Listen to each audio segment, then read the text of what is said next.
semua ada konsekuensi.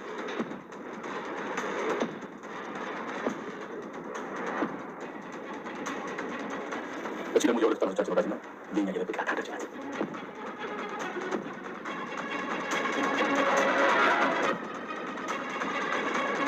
Anda kan wajib cerita, ini kan adalah magus, dalam ada pada dirinya. Isyuk.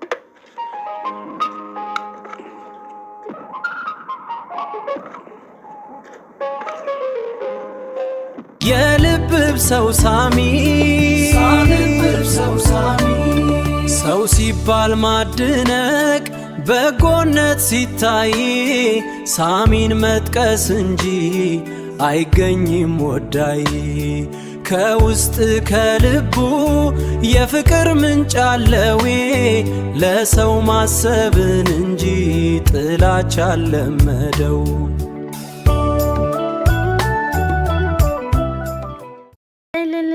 ተላላላችሁ ማለት ነው። ሳሚ አልሞተም። ምን ለመናገር ሳሚ ሞቷል ብዬ በጣም ነበረ የተናደድኩት፣ ግን ደግሞ ሳሚ አልሞተም።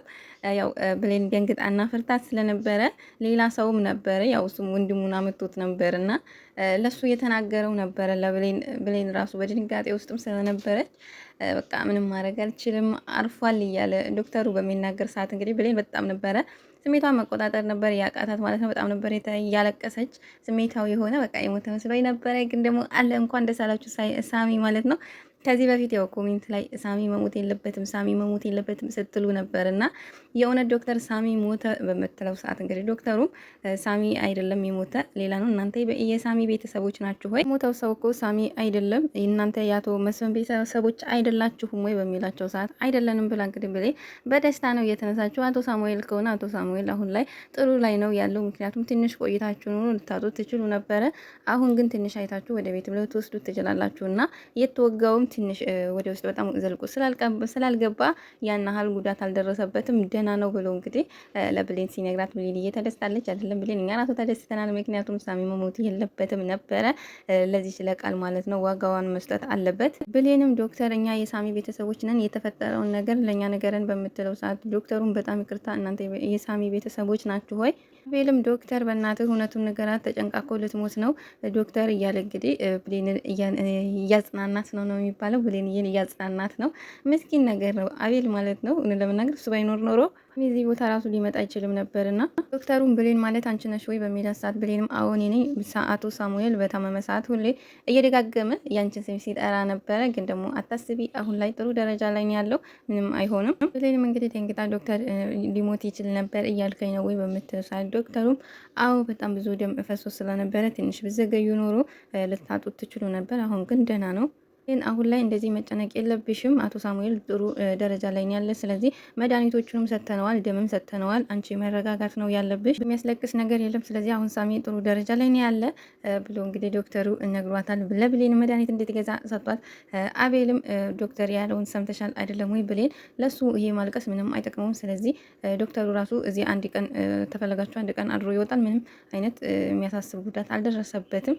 ስለዚህ አታልቅሺ። እኔም ዶክተር በጣም ነው የማመሰግነው የምትለው ሰዓት ዶክተሩም አንቺ ለራስሽ ገና ለገና ሌላ ነገር ይፈጠራል ብለሽ ራስሽን በጣም ነው ያጨናነቅሽው። አንቺ ራስሽን ማረጋጋት ነው ያለብሽ፣ እሱ ምንም አይሆንም። አቤልም ብሌን ምን ሆነሽ ነው እንደዚህ የምታለቅሹ? ዝም ብለሽ እያለቀሽ ነው በሚላት ሰዓት ብሌንም እየሰማኸው አይደለም ወይ? ትንሽ እኮ ብንዘጋይ ይኖሮ ሊሞትና ልናጣው እንችል ነበር እያለ እኮ ነው። ለዚህ ሁሉ ተጠያቂ ደግሞ እናቴና ያ ዳግም ናቸው። እሱ የሆነ ነገር ቢሆን ኖሮ እነሱን ይቅር አላቸውም ነበረ። እሱ እኔ ለማዳን ህይወቱን ሰጠ። ከምንም በላይ ነው የሚጠብቀኝ፣ ከማንም በላይ ከዳግም በላይ ራሱ ነው ለኔ የሚያስብልኝ። እናቴና ፍቅረኛዬ ግን ለኔ አያስቡልኝም። ስልካቸውን እጆሮዬ ላይ ነው እየዘጉብኝ። ይሄ ያላስለቀሰኝ ምን እንዲያስለቅሰኝ ነው አቤል? ይሄ ሁሉ በእኔ ምክንያት ነው። እሱ ላይ የደረሰው ለሱ አልነበረ። ወደ አቶ በኃይሉ ሰው በሊታው ስንሄድ እንግዲህ አቶ በኃይሉ በፈጣሪ ስም ያልገደለው ሰው የለምና ለእርግጥ ለገዛ አባቱ ያልተመለሰ ለእህቱ ያልተመለሰ ለጓደኛው ይራራል ብዬ አላስብም። ያው አባቱን ገድሏል። እናቱ እህቱን ራሱ ለመግደል ጫፍ ላይ ነበረ። ያው ሊገላትም ይችላል እንግዲህ አይታወቅም፣ ብር ስላሰከረውና አቶ በኃይሉ እንግዲህ ከዚህ በፊት አብሮት የሚሰራው ጓደኛ ስለነበረው ከሱ ጋር ብዙ ወንጀሎች እየሰሩ ነበርና በጣም ነበር የምወደው። ግን ደግሞ ብር እንዳሰከረኝ ከሰው በላይ ደግሞ ብር እንደማስበልጥ ያወቅኩት የገዛ ጓደኛዬን ከገደልኩት በኋላ ነው እያለ እንግዲህ የጓደኛውን ፎቶ እያየ በስልኩ እያስታወሰ ነበረ። ምክንያቱም ያቺ ሚስቱ ጨቅጭቃ እንደ ሕፃን አደረገችው። የሆነ ሰዓት የሆነ ስራ ልንሰራ በገባንበት ይሄንን ስራ አልሰራም ከእንግዲህ በኋላ ኃጢአት ነገር መስራት መሮኛል አልሰራም ሲለኝ ነው እዛው ነው የገደልኩት። አንድ ልጅና ሚስት ነበረው። ሚስቱንም ገድዬ ደግሞ ልጁን ኮትኩቼ ነው እኔ እያሳደግኩት ብሎ እንግዲህ የሆነ ልክ እንደ ራሱ እንደ አቶ በኃይሉ እንግዲህ ሰው በሊታ የሆነ ልክ ለሰው የማይራራ እንግዲህ ንጹሕን ፖሊስ አግቶ ሲያሰቃየው የነበረ እንግዲህ የአቶ በኃይሉ የጓደኛው ልጅ መጥቷል። እሱ ደግሞ እንግዲህ አሁን ወደ ለሳሚ ሊያላክከው ነው እንግዲህ አቶ በኃይሉ ምክንያቱም ሀሳብ ነው። አሁን ሳሚን ምንም አልቻለውም፣ ወቅቶታል፣ ሊገለው ሞክሯል፣ ሊያስገድለው ሞክሯል። ስለዚህ ሊሞትለት ስላልቻለ ግን ደግሞ ከመጀመሪያውንም ያዘጋጀው ነው የጓደኛው ልጅ። ግን ደግሞ አሁን ላይ ደግሞ ለሳሚና ወይ ደግሞ ለብሌንን እና ሳሚን እንግዲህ ተናግሮ የሆነ ችግር የሚያስፈጥር ይመስለኛል የጓደኛው ልጅ ራሱ ግን ልክ እንደ ሳሚ ነው የሆነ ማለት ብሌንን የሚወዳት ይመስላል ማለት ነው። እና እንግዲህ መጨረሻቸውን አብረን የምናየው ይሆናል። አቶ በኃይሉ ደውሎለታል ለጓደኛው ልጄ እንዴት ነህ? አሁን ሰዓቱ የደረሰ ይመስለኛል። ስለዚህ መምጣት አለብህ ከጫካ ወጥተህ ሲለው እንግዲህ እሺ ጋሼ ምን ሆነህ ነው? እመጣለሁ ብሎ እሱም እንግዲህ ተስማምተዋል። ወደ ብሌንና ወይዘሮ ገነት ስንሄድ እንግዲህ ልጄ ደህና ነሽ ወይ በምትላት ሰዓት ብሌንም እንዴት ነው ልጄ ደህና ነሽ ወይ የምትይኝ? ሳሚ እኮ ሞቶ ነበር ለኔ ብሎ እንዴት ነው ስልክ ተደውልልኝ ስልክሽን አንስተሽ እየዘጋሽብኝ? አሁን እኔ ሞቼ ቢሆን ኖሮ ልጄ እያልሽ እያለቀሽ ትመጪ ነበር ወይ እያለች እናቷን እየተናገረች ነበር። ወይዘሮ ገነትም እዚህ ቦታ ግርግር መፍጠር አልፈልግም ብላ እንግዲህ ያለውን ነገርና የተፈጠረውን ነገር ለመናገር አልፈለገችም። ግን ደግሞ ዝም ብላ እንደዛ ስትናገራት ወይዘሮ ገነትም ብሌንን መታታለች። ወይዘሮ ሰላምም እናትሽ ባላደረገችው ነገር አትውቀሻት።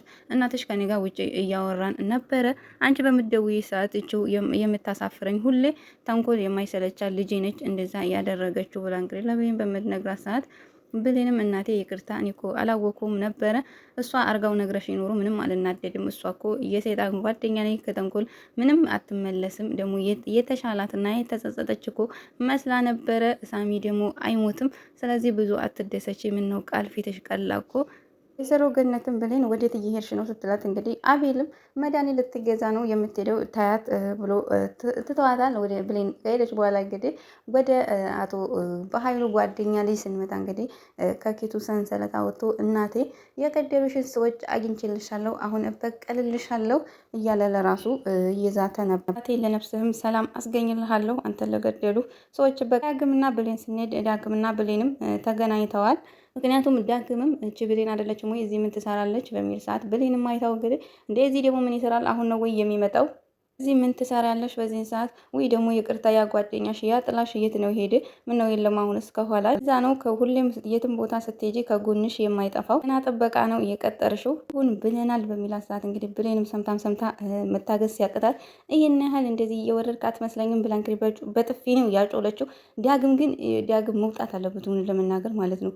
ምንም በቃ የሆነ ምንም በጣም ነው እኔ መቼም ከመጀመሪያው ጀምሮ ዳግም አይመቸኝም። በጣም የሚያናድደው ዝም ብሎ ዝቀናተኛ እንደ ሴት ነው የሚያደርገው። ዝም ብሎ መነጫነጭ እንደ ምንድነው እንደ ወንድ ቆፍጠና አይልም እንደ ሴት ነገር ነው የሚሸርበውና ዳግም በጣም ነው የሚያናድደኝ ሆነ ለመናገር ማለት ነው።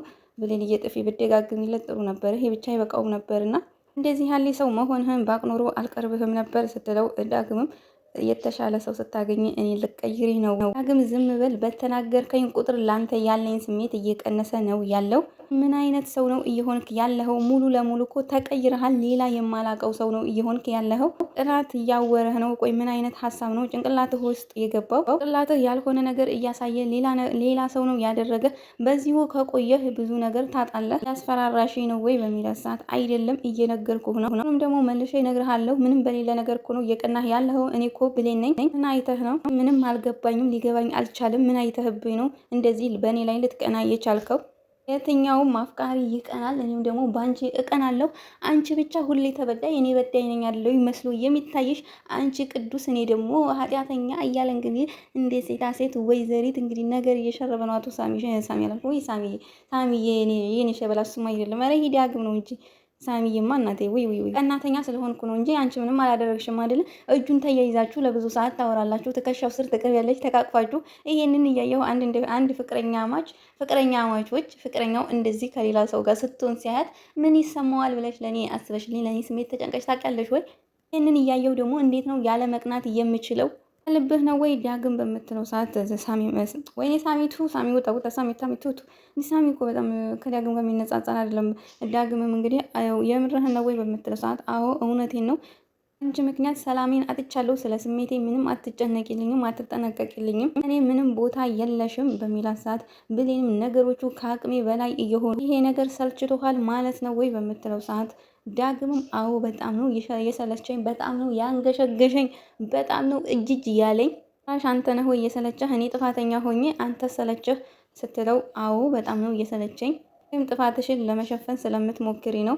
ብሌንም እኔ ነኝ ወይ ጥፋቴን ለመሸፈን የምሞክረው? እኔ ጥፋቴን እየሸፈንኩኝ አንተ ሰለች ሆይ ስትለው ወይ ሳሚዬ እናት ፍቱ ውጣ ተመላሴና ዳግምም እኮ እኔ ነኝ አይደለ የሰለቸው ስትለው እንግዲህ አዎ ምንድነው አስሬ የምትደጋግሚብኝ በሚላት ሰዓት እንግዲህ ቀለበቱን ይሄውልህ ከሰለችህማ ይሄውልህ ችቶህ የለ ለአንተ የሚያስፈልግህ ነፃነት አይደለም ወይ ይሄውልህ ቀለበቱን አውልቀሽ ጣልሽ ወይ በሚላት ሰዓት አዎ የልብን እምነት አውልቆ ከመጣል ቀለበትን አውልቆ መጣል ይሻላል። ስለዚህ አውልቄ ጥየዋለሁ። ላሉን ነገር እኮ ከባድ ያደረከው ራስህ ነህ። እዚህ አትገረም ብላ እንግዲህ ፈግጣው ሄዳለች። ምክንያቱም ዳግም በጣም መጥፎ ነገር ነው ያደረገው። ዝም ብሎ በቃ እንደ ሴት ባልቴት ሰላም እኮ ባለፈው እንደ ሴት ባልቴት ምንድነው የሚያደርገው ሳሚ ብላለች። ወይኔ ሳሚ ይላሉ ዳግም ብላለች። በጣም ብዙ ጥፋት ነው ሁሉ የሚያጠፋው፣ በጣም ነው የሚቀናው ማለት ነው። ወደ ወይዘሮ ገነት ስንሄድ ወይዘሮ ገነት እያየቻቸው ነበርና አየሻት አይደለ የምትወጃ ልጅሽ ምን እንደምታደርግ ደግሞ እንደ ሴት ሲያቃጥር እንጂ ምን እንደምታደርግ ቀለበጡን አውልቃ ጥላው እኮ ሄደች ብሎ ሲያቃጥር እሷን በጥፊ አጩለዋለች ማለት ነው። ለዳግም ዛሬ የጥፊ ቀን ነው ማለት ነው። ሁሉም እያጨሉት ነው። በቀጣይ ደግሞ ቃልን ካገኛት ቃልም ታቀምዘዋለች። እንግዲህ ጉንጩ ማለት ነው በጥፊ ሲለበለብ መዋሉ ነው ዛሬ። እንግዲህ ምንም ማድረግ አይቻልም። ዳግም ፈርዶብሃል ቻለው ማለት ነው። ዝም ብለህ እንደ ሴት ደግሞ አያነጫንጭህ። እንደ ወንድ ኮራ በል፣ ቆፍጠን በል፣ ኩራትህንም በልክ አድርገው። ብሌንን ራሱ እኮ አቃጥሎ ሊደፋት ነው። እዚህ ቃልና ማነው አቶ ኃይሉ በእነሱ እየተንጨረጨረች እየተቃጠለች፣ ጭራሽ ደግሞ አንተ ሶስተኛ ወገን ሆነ አንተ ፍቅረኛዋ ሆነ እንደዚህ እያንጨረጨርካት ልጅቷን ያለ እድሜዋ የጨንጓራ በሽታ ልታስወጣት ነው እንዴ? ስለዚህ ብሌንን የምትፈልግ ከሆነ ቅናትህን በልክ አድርገው። ቅናትህን አታሳይ። ቅናትህን ብዙ ጊዜ እኮ ወንዶች ቅናታቸውን እኮ አያሳዩም፣ ይደብቃሉ። አሁን ሳሚ ብዙ ጊዜ ሲቀና ቅናቱን በውስጡ ነው እንጂ የሚይዝ አውጥቶ አይናገረውም፣ ወይም ደግሞ አውጥቶ ብዙ ነገር አይልም። እርግጥ ሳሚ ፍቅረኛዋ ስላልሆነ ቢቀናም አለመናገር ኦኬ። ይሄ ደግሞ ፍቅረኛዋ ስለሆነ እንዴ ፍቅረኛዋ ስለሆነ ታዲያ ሁሉን ነገር መናገር አለበት። አንዳንድ የማይነገሩና በውስጥ የሚያዙ አሉ። ዳግም እንደዛ አድርግ ብሌንን አትጉዳት፣ አታሰቃይብን ማለት ነው። እሺ ዛሬ ቤተሰብ ይዤላችሁ የመጣው አደራ ድራማ ይሄን ይመስላል። በቀጣይ እስከምንገናኝ ቸር ያገናኘን እያልኩኝ በዚህ እሰናበታችኋለሁ። ሀሳብ አስተያየታችሁን ደግሞ በኮሜንት አሳውቁኝ። ሁላችሁም ደግሞ ኮሜንት ለምታደርጉ ላይክ ለምታደርጉኝ ከልብ ነው የማመሰግነው። 99 በሉት በቃ ተመልካች ሰብስክራይብ ያላደረጋችሁ ናችሁና ሰብስክራይብ ብታደርጉ ለእናንተ የምትከፍሉት ነገር የለም፣ ለእኔ ደግሞ ይጠቅመኛል። በሌላ ጊዜ ደግሞ ከዚህ የተሻለ በራሴ ስራ እመጣለሁኝ። ቤተሰብ እያደረጋችሁ አብራችሁኝ ቆዩ። ቻው ቻው።